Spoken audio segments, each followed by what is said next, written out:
There are two things that would cause you to want to get somewhere as quickly as possible and be as close as possible. Either it's who you want to see or it's what's being given out. And those are the two things that are spoken about when Allah talks about Salatul Jum'ah, the Friday prayer.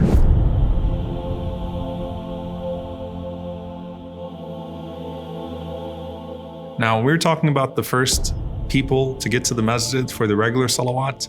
You better believe when you go to a masjid that the people that are going to be in the first row for Jum'ah are the people that are usually there for first row Fajr and Isha every single day, right?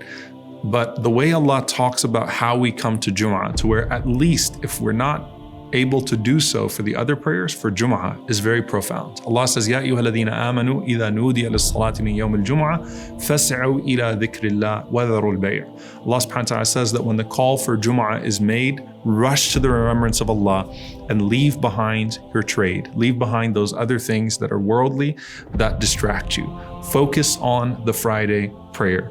Ali ibn Abi Talib radiallahu anhu, he once said in Jum'ah, and this is something that you rarely see, someone reminding others about the importance of Jum'ah in the Jum'ah prayer.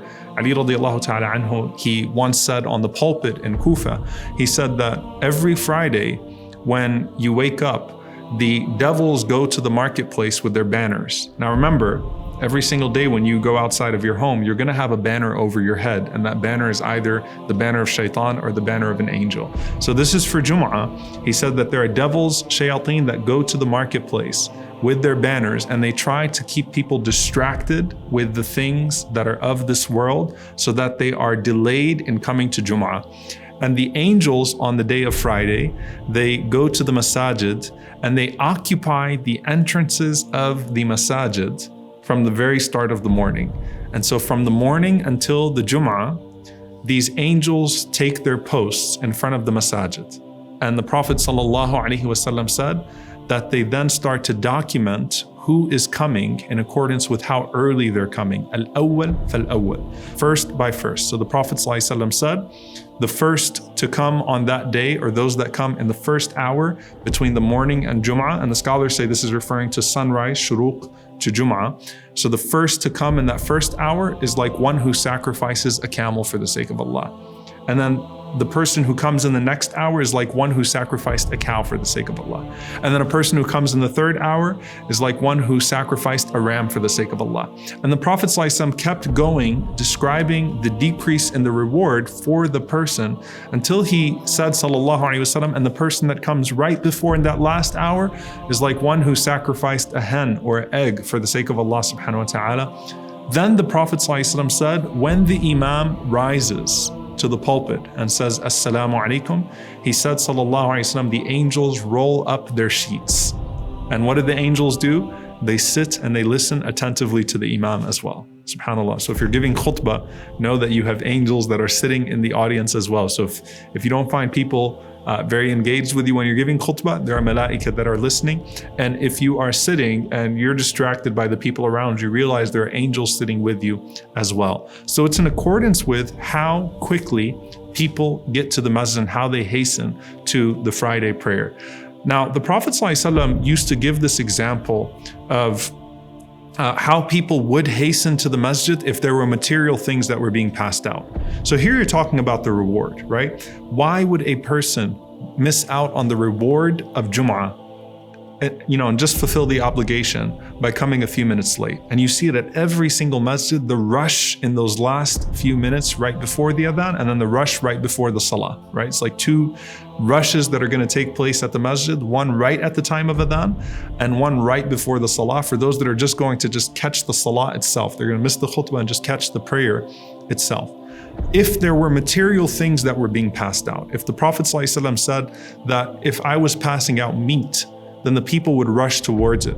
When people are dealing with scarcity of material goods, if a marketplace announces that we've gathered, all these packages of toilet paper and you've got to come in the first hour to get this toilet paper, people would rush for toilet paper, right? Here you're talking about that reward from Allah and the angel standing at the door and writing in order of who came first.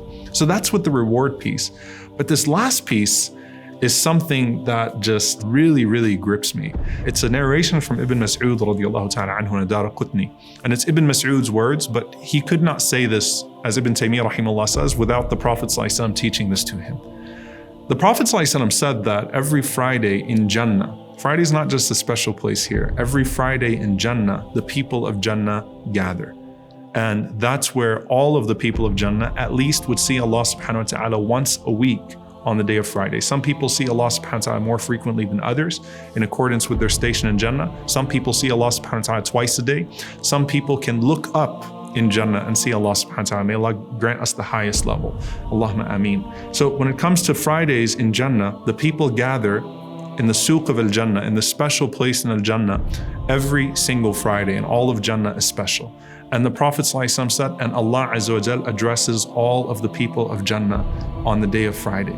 And Ibn Mas'ud radiallahu ta'ala anhu narrates that those that are closest to Allah, those that have the front row seats, those that are closest to Allah on Friday are in accordance with how quickly they hasten to the masjid on Friday for Jumu'ah. So the closer that you are to Allah subhanahu wa ta'ala is determined by how close you were to the Imam when you came to Jumu'ah, not physically, but how quickly you got to the masjid. And yes, when you come to the masjid, don't take a wall unless you need to take a wall because you've got back issues. Don't be that person that's going to sit back. Sit attentively as if you are in Jannah and you're trying to get as close to Allah subhanahu wa ta'ala on the day of Friday as possible. And for those that, that are not going to be close to the Imam for whatever reason, right? It's not about, as Ibn Mas'ud radiallahu anhu narrates, it's not the physical space that makes you close to Allah subhanahu wa ta'ala in Jannah on Friday. It's the time that you got to the masjid. So whoever you are, get to the masjid as early as you can on Friday. And by doing so, you express to Allah subhanahu wa ta'ala that you don't just want to be in the angel's roll book that Friday, but you want to be closest to Allah subhanahu wa ta'ala as possible every Friday in Jannah.